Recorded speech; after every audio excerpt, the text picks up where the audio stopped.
Hello everyone and welcome back to Kanen Coffee. Here we have this beautiful DeLonghi Magnifica espresso machine. Now for this machine we just place the grinder, the one that is located right here, deep clean everything inside and put it back together and adjust it. That's all we did on this espresso machine. So starting with one shot of espresso, we're going to test it out.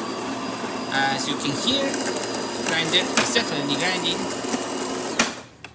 Going all the way to the infuser. So going all the way to the generator, where the generator is gonna get heat up, and water pump. The water pump is gonna push water from the water tank all the way to the generator, all the way to the burr unit, into the spouts, as you see right there.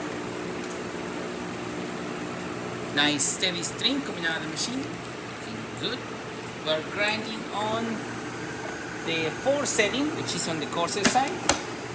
It can still be grinded more finer, all the way to 0.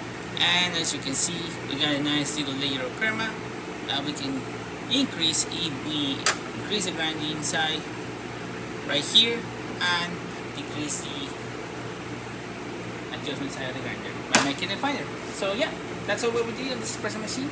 Thank you so much for bringing Kanen Coffee.